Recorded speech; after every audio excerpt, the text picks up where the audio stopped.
Welcome back जनाब इन Doom coding. आज की वीडियो में हम लोग बात करने वाले एपीआई क्या होती है।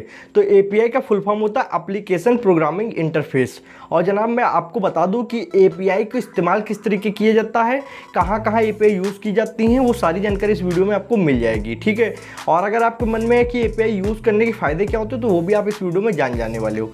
सबसे पहले इस वीडियो को मैं स्टार्टिंग से शुरू करूँगा, बिल्कुल बेसिक लेवल से, कि जिन लोगों को पता नहीं कि एपीआई क्या होता है। तो आप समझते हैं जैसे कि आजकल बहुत सी एप्लीकेशन आ रही है जिसमें आपका मैप यूज़ होता है, लाइक आपका जोमेटो, स्विगी, ओला, उबर। ठीक है, ये सभी एप्लीकेशन में आपका मैप यूज़ होता है। अब मैं अगर यहाँ स्विगी का या जोमेटो का उदाहरण लूँ तो यहाँ पे अगर कोई भी डिलीवरी मैन जो खाना लेकर आ रहा होता है तो हम लोग उसको अपने फ़ोन पे ट्रैक कर सकते हैं कि वो किस मैप से कहाँ से आ रहा है। अब वो खुद का तो मैप यूज़ नहीं करते कि सैटेलाइट उनकी स्पेस में है, अगर उनकी स्पेस में सैटेलाइट होती तो वो उनका खुद का मैप होता, पर किसी भी जोमेटो की कोई भी सैटेलाइट कहीं पर भी बाहर नहीं है स्पेस में, तो वो यूज़ करते हैं गूगल मैप को।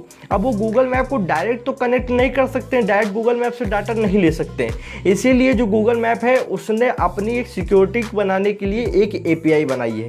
जो सिक्योरिटी लेयर होती है जिससे पूछ कर डाटा लिया जाता है वही होती है एपीआई। अब जनाब आप समझ चुके होंगे कि कोई पर्सन है जिसको कुछ ज़रूरत होती है और कोई पर्सन है जिसके पास कुछ होता है देने के लिए, तो दोनों के बीच में एक सिक्योरिटी लेयर काम करती है जो कि सुरक्षा बनाए रखती है उस डाटा का जो उससे लिया जा रहा है। अब अगर वो चाहे तो खुद डाटा नहीं ले सकता डायरेक्ट गूगल से जाकर जोमेटो, इसलिए उसको एपीआई कनेक्ट करनी पड़ती है। पहले वो एपीआई से डाटा मांगता है, एपीआई जाकर गूगल मैप से पूछती है कि मुझे डाटा देना चाहिए। अगर वहाँ से पॉजिटिव यहाँ पे मिलता है तो वो वहाँ पे डाटा दे देगी, पर अगर वहाँ पे निगेटिव कुछ मिलता है तो वो डाटा नहीं देगी। ऐसे में कभी कभी मैप काम नहीं करता है।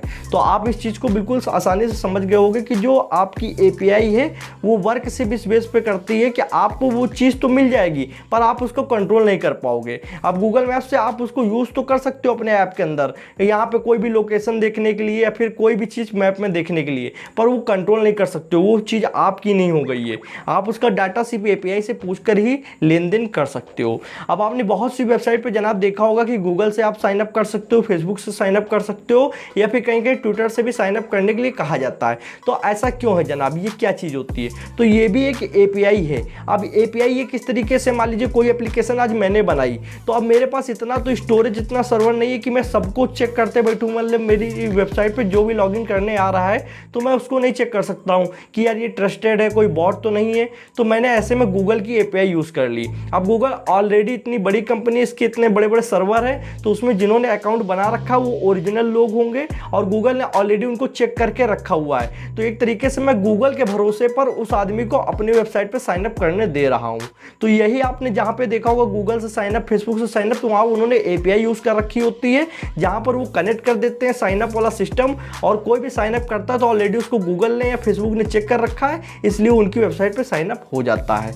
तो कुछ इस तरीके से एपीआई काम करती है। एपीआई का आप यूज़ कहाँ कर सकते हो? अब मान लीजिए आप कोई भी प्रोजेक्ट बना रहे हो, ठीक है, अपने आप कॉलेज में हो, कोई भी प्रोजेक्ट बना रहे हो, तो आपको पूरा कोड करने की जरूरत नहीं है। उससे रिलेटेड अगर कोई भी सामग्री, कोई भी एपीआई मिलती है तो आप उसको यूज़ कर सकते हो। लाइक अगर आप कोई वेदर का ऐप बना रहे हो तो अब आप हर जगह तो सैटेलाइट लगाकर वेदर चेक नहीं करोगे कि कहाँ का टेम्परेचर कितना है। तो आप एक वेदर की एपीआई ले सकते हो, उसको अपने ऐप या वेबसाइट के साथ इंटीग्रेट कर सकते हो, जिससे वो एपीआई से वेदर का पता लगा सकती है और आपकी एप्लीकेशन भी काम कर जाएगी। तो इस तरीके से एपीआई का यूज़ किया जाता है। कुल मिला के एपीआई एक लेयर होती है जो कि डाटा को एक जगह से दूसरी जगह पर पहुँचाती है, और भी सिक्योरिटी के साथ में। अब होती क्या है कि अब ऐसा समझो कि एक तरीके से तो डाटा आपका चोरी हो जाएगा, सामने वाला कितना भी डाटा यूज़ कर सकता है, तो ऐसा नहीं है।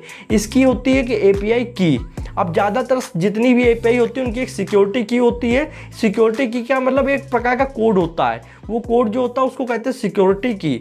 कुछ वेबसाइट्स में, कुछ एपीआई में नहीं होता है, पर लमसम सारी ही एपीआई, जितनी अच्छी एपीआईज होती है सब में सिक्योरिटी की पाई जाती है। सिक्योरिटी की का काम क्या होता है? सबसे पहला कि आप कंट्रोल रख सकते हो कि कितना डाटा कहाँ पे जा रहा है। उसके बाद वो ज़्यादा रिक्वेस्ट नहीं कर सकते हैं बार बार कि मुझे डाटा चाहिए, तो बार बार आप रिक्वेस्ट नहीं मार सकते हो। ठीक है। तीसरा पॉइंट कि आप मॉनिटरिंग कर सकते हो कि कहाँ पे कैसा डाटा का यूज़ किया जा रहा है, सब चीज़ों की निगरानी में आपकी रहेगी। और फोर्थ है कि इलीगल काम नहीं हो सकता है, वो API सिक्योरिटी की जो होती है उससे पूरा आपके पास कंट्रोल रहता है। जो भी डेवलपर आपकी API यूज़ कर रहा है, आपका सिस्टम यूज़ कर रहा है, तो आप कंट्रोल रख सकते हो कि किसी गलत तरीके से या फिर ज़्यादा यूज़ गलत तरीके से ना करे। तो आई होप आपको जानकारी मिल गई होगी कि API क्या होती है। API एक सिंपल से ऐसा सिस्टम है जो कि एक जगह से सिस्टम से डाटा लेकर दूसरे सिस्टम को डाटा देता है, पर बीच में सिक्योरिटी बनाए रखता है कि किसी भी प्रकार की डाटा की चोरी ना हो सके, ठीक है। और अगर मान लीजिए आज मैं हूं, मुझको कोई भी चीज़ की ज़रूरत है, वेदर की एप्लीकेशन बनानी तो मैं वेदर की API ले लूँगा, लॉगिन एप्लीकेशन बनानी तो मैं गूगल और फेसबुक की साइन अप वाली जो API होती है उनको ले लूँगा। तो किसी भी तरीके की API की ज़रूरत है ऑलरेडी मार्केट में अवेलेबल होती है, उसको मैं कनेक्ट कर दूंगा और मैं उस चीज़ को बना सकता हूँ। फायदे आप जान ही चुके हो, उपयोग कहाँ करना है, जहाँ पे भी आप कोई एप्लीकेशन या वेबसाइट बना रहे हो तो वहाँ पे उपयोग कर सकते हो। ये वीडियो कैसी लगी? बहुत ही सिंपल एंड कट आंसर देने की मैंने कोशिश की है।